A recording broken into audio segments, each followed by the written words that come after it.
आदाब नमस्कार, मैं शाहिद उमर। स्वागत है आप सभी का सियासत टीवी के हिंदी समाचार में। आइए देखते हैं सबसे पहले हेडलाइंस। चुनाव आयोग को लेकर आर पार पर उतरे पप्पू यादव, पवन खेड़ा बोले नाम काटना ही है तो आसानी से काट लेंगे। अजय कुमार लल्लू बोले उड़ीसा में कानून व्यवस्था ध्वस्त, महिलाएं और अधिकारी असुरक्षित। कांग्रेस नेता सुरेंद्र राजपूत ने अधूरी परियोजनाओं पर योगी सरकार को घेरा। संसद सत्र को लेकर समाजवादी पार्टी के नेता एसटी हसन ने मोदी सरकार को घेरा। पटना में आज आरजेडी के राष्ट्रीय कार्यकारिणी की बैठक, लालू तेजस्वी बनाएंगे चुनावी रणनीति। बिहार में ओवैसी का ऑफर को तेजस्वी यादव ने ठुकराया, एमआईएम की दोस्ती से सेकुलर दलों को क्यों परहेज।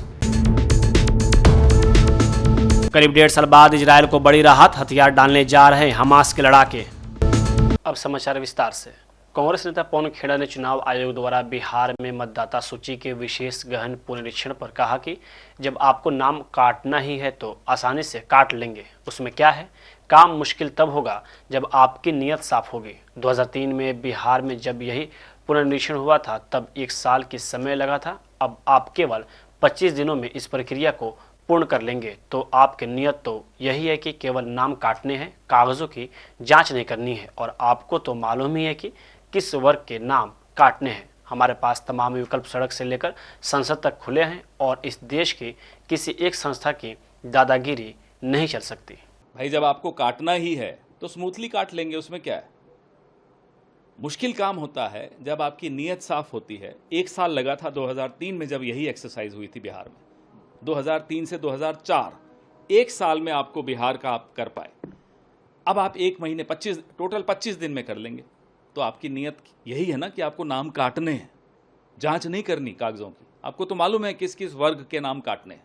हमारे पास तमाम विकल्प खुले हैं, सड़क, संसद और भी कोई विकल्प, वो सब हैं हमारे पास। और इस देश में किसी एक संस्था की दादागिरी चल नहीं सकती। महाराष्ट्र के पुणे से एक सनसनीखेज वारदात सामने आई है जहां एक 22 वर्षीय युवती के साथ उसके घर में घुसकर रेप किया गया है। यह घटना बुधवार शाम करीब 7:30 कोढ़वा इलाके की एक हाउसिंग सोसाइटी में घटी।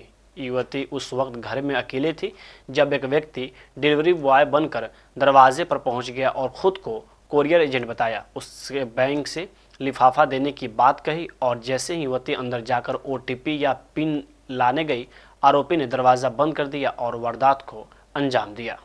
देखो, महाराष्ट्र के लॉ एंड ऑर्डर बहुत खराब है। अगर आप देखो 2 दिन पहले एक इंजीनियर लड़की घर पे अलग अकेली थी, वहाँ पे कोई कुरियर लेके आया, इसलिए आया, फिर स्प्रे किया, अनफॉर्चुनेटली उस लड़की का रेप किया और लड़की का फ़ोन लेके उस पर सेल्फी निकाल के, वीडियो निकाल के बोल रहा है मैं वापस आऊँगा। मतलब ये गट्स देखो कितने बढ़ गए। अभी वो उसका फ़ोटो है, सब है, फिर भी पुलिस उसको पकड़ नहीं पा रही। 2 दिन पहले मेरे कॉन्स्टिट्यूंसी में जामखेड़ में वहाँ पे एक 16 साल की लड़की का रेप हुआ था, एक गैंग मेंबर ने किया था। वो गैंग ने वहाँ पे एक पार्टी का प्रचार वहाँ पे किया था, इसलिए शायद वो पकड़ा नहीं जा रहा क्या। तो अभी ये जो सिचुएशन है महाराष्ट्र में, बहुत डेंजरस सिचुएशन है। लॉ एंड ऑर्डर कहाँ पे भी रहा नहीं। अभी कल ही देखो एक बुल्ढाना में एक व्यक्ति को 60 साल के सरपंच को वहाँ पे मारा गया। न उसको गला था, न हाथ थे, पैर नहीं थे, कुछ भी नहीं था। तो इस तरीके की सिचुएशन अभी महाराष्ट्र में। शायद होम मिनिस्टर साहब थोड़े से इलेक्शन में, राजनीति में ज़्यादा बिजी है, उनको टाइम नहीं मिल रहा। इसीलिए शायद मैं अभी अमित शाह जी को विनती करता हूँ, आप तो देश के होम मिनिस्टर हो, आप पुणे आ रहे हो, आप थोड़ा सा महाराष्ट्र की जो कायदा सुव्यवस्था है उस पर, मैं लॉ एंड ऑर्डर पे वहाँ पे ध्यान देने की जरूरत है, ऐसा मुझे लगता है। वहीं पीएम मोदी की 2 दिवसीय त्रिनिदाद और टोबैगो की यात्रा पर कांग्रेस नेता पवन खेड़ा ने कहा कि उन्होंने एक सूची बनाई कि कौन से प्रधानमंत्री किस देश में गए और कौन से नहीं गए और फिर उस सूची को लागू करने निकल पड़े। पिछले 11 वर्षों से मास्टर स्ट्रोक की खबरें आ रही हैं। पीएम मोदी उस देश में गए हैं जहां 50 सालों में कोई प्रधानमंत्री नहीं गया। वहां जाने के बाद एक और खबर आई, उन्हें बहुत बड़ा सम्मान मिला। असल में देश को सम्मान मिलता है और वो भी इसलिए क्योंकि पिछले 70 से 75 सालों में हमारे देश ने सभी के साथ अपने रिश्ते बेहतर किए हैं।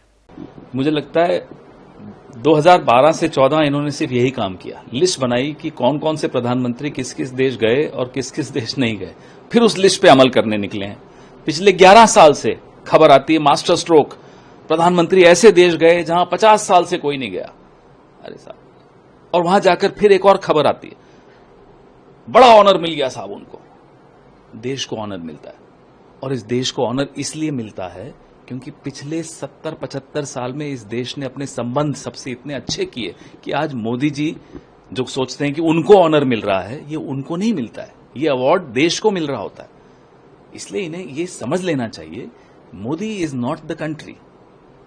Every award that the prime minister gets, it's the country which is getting. वहीं महाराष्ट्र के ठाणे जिले में एक क्षेत्रीय राजनीतिक पार्टी के कार्यकर्ताओं ने एक फूड स्टॉल के मालिक को मराठी में बात नहीं करने पर कथित तौर पर पीटा। पुलिस ने बुधवार को यह जानकारी दी। यह घटना मंगलवार को भायंदर इलाके में हुई। घटना का एक वीडियो सोशल मीडिया पर मंगलवार रात को तेजी से वायरल हो गया। वायरल वीडियो पर कांग्रेस नेता उदित राज ने कहा, उन्हें मराठी से प्यार नहीं है, उन्हें सिर्फ राजनीति से प्यार है। न इनको मराठी की इज्जत है, न मराठी से प्रेम है इनको राजनीति से। इनके बच्चे किस माध्यम से पढ़ रहे हैं जरा पता लगेगा। आदित्य ठाकरे की बात कर रहे हैं। हाँ, मैं आदित्य ठाकरे या कोई है जिन्होंने भाषाई आधार पर अपना राजनीतिक महल खड़ा किया और पूरा अंपायर खड़ा किया। ये तो शुरू से खड़ा किया है ना, आज से थोड़ी खड़ा किया है कि उत्तर भारतीयों को भगाओ, हिंदी भाषियों को भगाओ, आज से थोड़ी है। तो बाल ठाकरे के समय से ही था।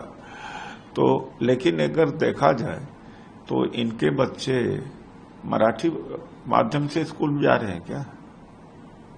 जो बड़ा मराठी मानुस की बात कर रहे हैं, ये तो राजनीतिक लाभ लेना है, लोगों के सेंटिमेंट्स को एक्सप्लॉइट करना है। नहीं, इसका इंडिया अलायंस से क्या लेना देना है?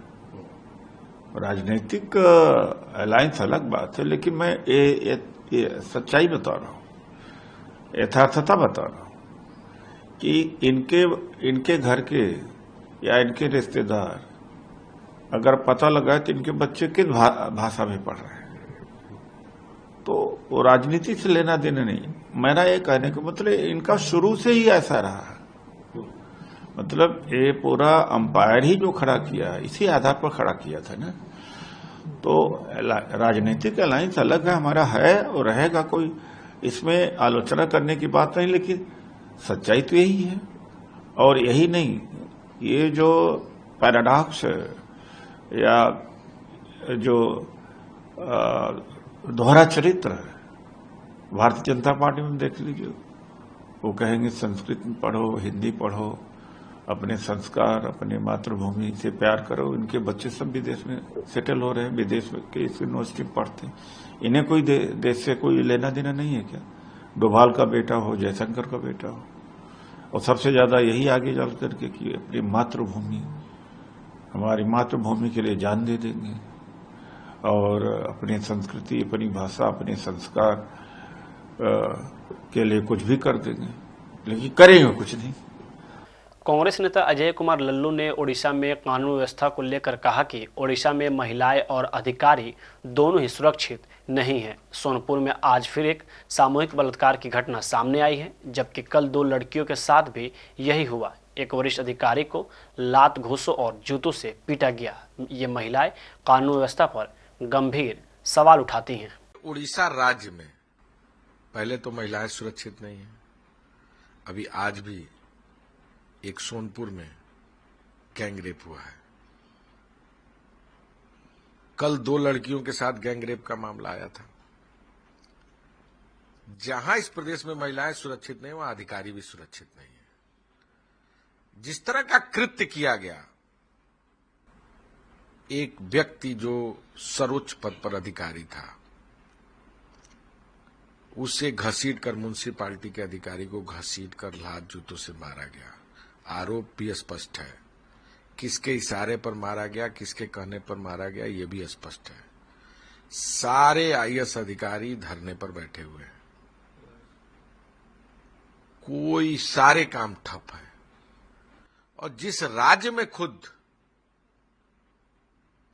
पार्टी के अंदर और सरकार में आपस में द्वंद्व चल रहा है,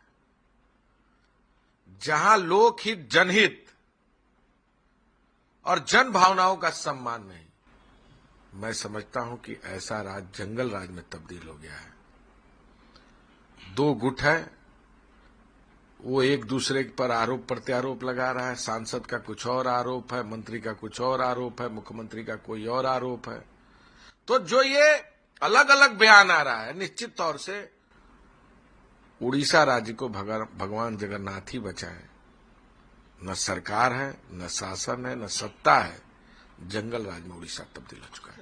कांग्रेस नेता सुरेंद्र राजपूत ने योगी सरकार पर निशाना साधते हुए कहा कि जेपीएनआईसी और गोमती रिवर फ्रंट जैसी परियोजनाएं 8 सालों से अधूरी पड़ी हैं, जिससे जनता के पैसे का दुरुपयोग हुआ है। उन्होंने कहा कि अगर भ्रष्टाचार था तो जांच हो सकती थी, लेकिन विकास कार्य नहीं रोके जाते।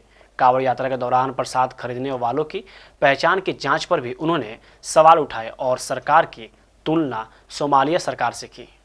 देखिए, जो भारतीय जनता पार्टी की सरकार है, इन्होंने जेपीएनआईसी हो या गोमती रिवर फ्रंट हो, अभी तक इसको पूरा न करके एक पाप किया है, क्योंकि इसमें जनता का पैसा लगा हुआ था। अगर कोई भ्रष्टाचार हुआ था तो उसकी जांच होती रहती और जेपीएनआईसी अपने चलता रहता। रिवर फ्रंट पूरा हो जाता। 27 किलोमीटर का रिवर फ्रंट पिछली सरकार बना करके गई थी अखिलेश यादव की। 1100 मीटर का रिवर फ्रंट पिछले 8 साल से अटका रखा है इन लोगों ने। तो ये जनता के प्रति, जनता के पैसे के प्रति पाप किया है इन्होंने। अब आप कमेटी कोई भी बनाएं, जेपीएनआईसी से एलडीए को दें या एलडीए से जेपीएनआईसी को दें, पिछले 8 साल में आप भ्रष्टाचार इसका खोल नहीं पाए हैं और आप सिर्फ कागज फाइल खेल रहे हैं।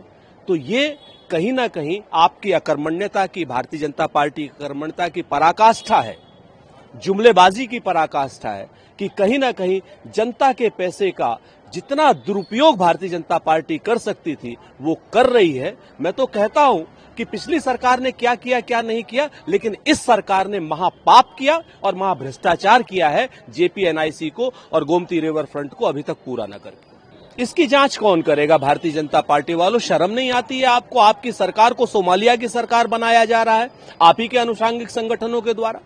बजरंग दल, हिंदू सेना, पता नहीं कौन सी सेना, पता नहीं कौन सा दल, आप वो लोग जांच करेंगे? अरे सरकार जांच करे ना। जो सरकारी नियम है, सरकारी नियमों की जांच करने का काम सरकार का है। समाजवादी पार्टी नेता एसटी हसन ने एक बयान में कहा कि यह सत्र बेहद अहम है, क्योंकि पहलगाम में हुए आतंकी हमले में निर्दोष लोगों की जान गई और इस पर संसद में चर्चा होनी चाहिए। हमें यह जानना जरूरी है कि आतंकी कैसे बच निकले। उन्होंने कहा कि सरकार वक्फ कानून जैसे मुद्दे उठाकर असल समस्याओं से ध्यान भटका रही है। यह कानून समाज में विभाजन और मुसलमानों में असुरक्षा की भावना बढ़ा सकता है। अगर यह बिल लाया गया तो देश में अशांति और गिरफ्तारियां बढ़ेंगी। ये बहुत इम्पोर्टेंट सेशन होने जा रहा है, क्योंकि इस सेशन और पिछले सेशन के बीच में देश में एक बहुत ही भयानक वाकया हुआ है। पहलगाम के अंदर हमारे 28 बेकसूर इनोसेंट लोगों को आतंकवादियों ने, उन हैवानों ने उनका कत्ल किया है। हमें उस पर डिस्कस करना चाहिए कि आखिर हमारी कौन सी ऐसी कमियां रह गईं जो हमारे सिविलियन, मासूम सिविलियन मारे गए और आतंकवादी साफ निकल के बच गए। इसमें ये डिस्कस होना जरूरी है, न कि सरकार की प्रायोरिटी कि वक्फ के ऊपर डिस्कशन हो। वक्फ एक ऐसा कानून है जो हमारी सोसाइटी को भी डिवाइड करेगा और मुसलमानों को ये एहसास होने लगा है कि शायद इस देश के अंदर हमारी कोई बात सुनने वाला नहीं है। अब हम अपने मजहब को भी आजादी से फॉलो नहीं कर पाएंगे। सरकार अगर ये वक्फ बिल लेके आती है तो हिंदुस्तान के अंदर बहुत बड़ा अनरेस्ट हो जाएगा। हमें पहले देश को देखना चाहिए, न कि अपनी पीठ थपथपाने के लिए ऐसे कायराना काम करें जिससे कि देश को नुकसान हो। समाजवादी पार्टी सांसद अवधेश प्रसाद ने कांवड़ यात्रा नेम प्लेट विवाद पर कहा कि कांवड़ यात्रा में शामिल यात्रियों का स्वागत है। यह बहुत समय से हमारी परंपरा रही है। यह सरकार की जिम्मेदारी है कि कांवड़ यात्रा पूरे प्रदेश में अमन और शांति के साथ निकले और कांवड़ यात्रियों को किसी तरह की कोई कठिनाई न हो। बाराबंकी में पारिजात का पेड़ है, हमने भी दर्शन किया है तो, और इसी महीने में होता है, तो उनके सुरक्षा के लिए, उनकी सुविधा के लिए सरकार की जिम्मेदारी है कि कांवड़ यात्रा पूरे प्रदेश में अमन और चैन के साथ, शांति के साथ निकले और जो उसमें जो भी शरीक हुए छात्री हैं उनको किसी तरह से कोई कठिनाई न हो। अब ये है कि जोगी बाबा ने अलग फरमान कर दिया है कि नेम प्लेट लगाई जाए। ये नेम प्लेट लगाने का तो मंशा है समाज को बांटने का, समाज को जोड़ने का नहीं है, ये समाज को तोड़ने का है। कभी ऐसा नहीं हुआ। हमारी सरकार थी, माननीय नेताजी आज दुनिया में नहीं, उनके नेतृत्व दिन बाद माननीय अखिलेश जी के नेतृत्व में सरकार थी। कभी इस तरह का कि नहीं है कि नेम प्लेट लगाया जाए कि मुसलमान है। क्या है? ये देश किसी एक जात बिरादरी का देश नहीं है, ये देश सबका है। इस देश की आजादी के लिए देश के सभी लोगों ने हंसते हंसते फांसी के फंदे चूमे। बिहार में इस साल विधानसभा चुनाव होना है। चुनाव को लेकर हलचल तेज है। तमाम राजनीतिक दल जोरों शोर से तैयारी में जुटे हुए हैं। इसी बीच आज पटना में आरजेडी के राष्ट्रीय कार्यकारी की बैठक हुई। इसी बीच मृत्युंजय तिवारी ने कहा कि बिहार की जनता इस बार तैयार है। बनाई गई तेजस्वी यादव की सरकार और केंद्र सरकार भाजपा की उल्टी गिनती बिहार चुनाव परिणाम के बाद शुरू हो जाएगी। कोई धर्मनिरपेक्ष वोट इस बार इधर उधर नहीं होने वाला है, कोई बिखराव नहीं होने वाला है। पूरे तौर पर बिहार की जनता इस बार है तैयार। बनाएगी तेजस्वी सरकार और बीजेपी केंद्र सरकार की उल्टी गिनती बिहार चुनाव परिणाम के बाद से ही शुरू हो जाएगी। AIMIM का जो ट्रैक रिकॉर्ड रहा है वो ये बताता है कि उन्होंने बीजेपी की बी टीम बन करके काम किया है, बीजेपी को फायदा पहुंचाने के लिए काम किया है। इस बार कहीं कोई झांसे में आने वाले नहीं हैं और जिनको भी ये चिंता है सांप्रदायिक शक्तियों को रोकने की, वो सीधे तौर पर देख रहे हैं तेजस्वी यादव जी के नाम का बिहार में सुनामी है।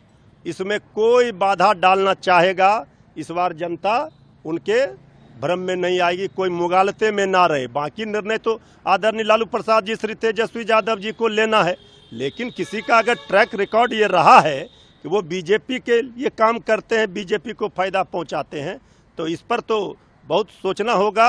और ये सब जो हो रहा है, बयान दिया जा रहा है और बयान बदला जा रहा है, इसी से पता चलता है कहीं ना कहीं स्क्रिप्ट कहीं और से लिखा जा रहा है। बिहार में होने वाले विधानसभा चुनाव की राजनीतिक बिसात बिछाई जाने लगी है। असदुद्दीन ओवैसी की पार्टी ऑल इंडिया मजलिस इत्तेहादुल मुस्लिमीन विपक्षी इंडिया गठबंधन के साथ मिलकर बिहार चुनाव लड़ने की उम्मीदों पर आरजेडी नेता तेजस्वी यादव ने अब पानी फेर दिया है। MIM ने बिहार में इंडिया गठबंधन के साथ मिलकर चुनाव लड़ने की इच्छा जाहिर की थी, जिसके लिए प्रदेश अध्यक्ष अख्तरुल इमान ने आरजेडी प्रमुख लालू प्रसाद यादव को एक पत्र लिखा। इसके बावजूद ओवैसी के ऑफर को लालू तेजस्वी ने स्वीकार नहीं किया है।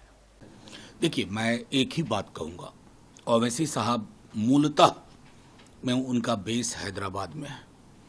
उनके चुनाव लड़ने से क्या होता है नहीं होता है ये ओवैसी साहब भी जानते हैं, उनके सलाहकार भी जानते हैं। अगर आपकी मंशा है कि बीजेपी की अधिनायकवादी चरित्र को शिकस्त दी जाए, अगर नफरत की उनकी राजनीति को शिकस्त दी जाए, तो कई दफा चुनाव ना लड़ने का फैसला भी उसी तरह का फैसला होगा। मुझे उम्मीद है उस पर विचार करेंगे। उन्होंने सेकुलर का भी बात किया कि अगर सेकुलर वोटें डिस्ट्रीब्यूट होगी तो ये फायदा विपक्ष को पहुंचेगा, बीजेपी को। मैं इसलिए तो कह रहा हूं, अब दोबारा मुझसे वही कहवा रहे हैं।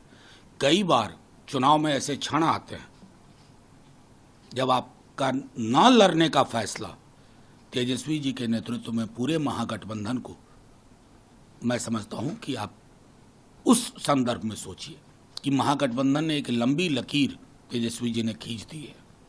इस लकीर को समझते हुए मैं आग्रह करूंगा माननीय ओवैसी साहब, ये चुनाव बहुत महत्वपूर्ण है, देश की राजनीति को भी निर्धारित करेगा। कांग्रेस नेता अशोक गहलोत ने कहा कि यह देश किस दिशा में जा रहा है, किस दिशा में जाएगा, जो व्यवहार कांग्रेस नेताओं के साथ किया गया है उसका नमूना यह है। चुनाव आयोग के अधिकारियों द्वारा जैसा व्यवहार किया गया है वो बहुत दुर्भाग्यपूर्ण है। हम भी कई बार चुनाव आयोग गए हैं और हमने ऐसी कई बातें कही है जो शायद चुनाव आयोग को अच्छी न लगे, लेकिन तब भी उनका व्यवहार शालीनतापूर्ण होता है। देखिए, मैं लंबे अरसे से कह रहा हूं, ये देश किस दिशा में जा रहा है, किस दिशा में जाएगा, उसका नमूना ये है जो व्यवहार किया गया है कांग्रेस नेताओं के साथ में, मेरे ख्याल से इतिहास में आज़ादी के बाद में पहली बार इलेक्शन कमीशन के जो वहाँ पे जो भी लोग थे, चेयरमैन थे, मेंबर थे, या जो भी व्यवहार किया गया है, जिसने भी किया है, मैं समझता हूँ बहुत अनफॉर्चुनेट है। मैंने कभी सुना ही नहीं। हम लोग भी कई बार गए हैं, हमने भी कई ऐसी बातें कही होगी, उससे हो सकता है कि चेयरमैन को, ईसीआई चेयरमैन को या मेंबर को अच्छा नहीं लगा होगा, तब भी उनका व्यवहार बड़ा शालीनता से होता था। उनकी ड्यूटी भी है कि कोई भी नागरिक है देश का, मतदाता कोई भी है, कोई नेता है पॉलिटिकल पार्टी का, उसको धैर्य से सुने और निष्पक्ष फैसला करे। ये ड्यूटी है, बहुत बड़ी ड्यूटी है। इलेक्शन कमीशन ऑफ इंडिया किसे कहते हैं?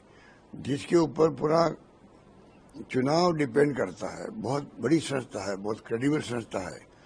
उसके बारे में जो कल परसों हम सुन रहे हैं, जो व्यवहार किया गया है, वो बहुत ही मैं समझता हूँ अशोभनीय है, और उनको किन शब्दों में आलोचना करूं मेरी समझ में नहीं आ रहा है। और पहले भी राहुल गांधी जी ने महाराष्ट्र को लेकर कई सवाल उठाए थे, उसका ही प्रॉपर जवाब नहीं दे पाए लोग, उनको आर्टिकल लिखना पड़ा, उसका कोई जवाब नहीं।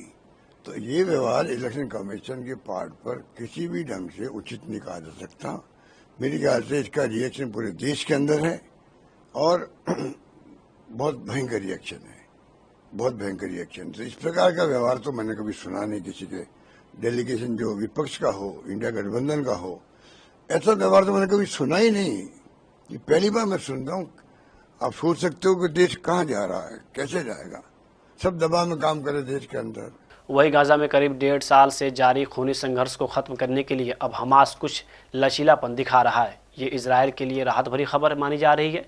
दरअसल Saudi media house Ashraf news की रिपोर्ट में दावा किया गया है कि हमास स्थानीय सीज फायर के बदले कुछ अहम शर्तें मानने को तैयार है, जो अब तक टकराव का कारण थी। प्रस्ताव को लेकर अब सबकी निगाहें टिकी हैं सिर्फ हमास के जवाब पर। अमेरिकी राष्ट्रपति डोनाल्ड ट्रंप ने सार्वजनिक तौर पर हमास से अपील की है कि वो 60 दिन के युद्ध विराम को मान ले, क्योंकि इजरायल भी तैयार है। बताया जा रहा है कि हमास को ये प्रस्ताव पसंद आया, खासकर अमेरिका की इस गारंटी से कि इस दौरान जंग खत्म करने के लिए आगे की बातचीत जारी रहेगी। हमास ने कहा है कि वो राष्ट्रीय स्तर पर विचार विमर्श कर रहा है और जल्द ही आधिकारिक जवाब देगा। सऊदी मीडिया की एक रिपोर्ट की माने तो हमास गाजा में हथियारों की तस्करी को रोकने, हथियार बनाने वाली फैक्ट्रियां बंद करने पर विचार कर रहा है। यही नहीं, मौजूदा हथियार को किसी ऐसी जगह सौंपने पर भी विचार चल रहा है जहां हमास की कोई मौजूदगी न हो। कुछ प्रतीकात्मक नेताओं को गाजा से निर्वासन देना भी इसमें शामिल है, ताकि इजरायल की लीडरशिप हटाओ वाली मांग भी आंशिक रूप से पूरी हो सके। लेकिन कहानी यही खत्म नहीं होती। रिपोर्ट में सूत्रों के हवाले से यह भी कहा गया है कि हमास गाजा पर अपनी सत्ता पूरी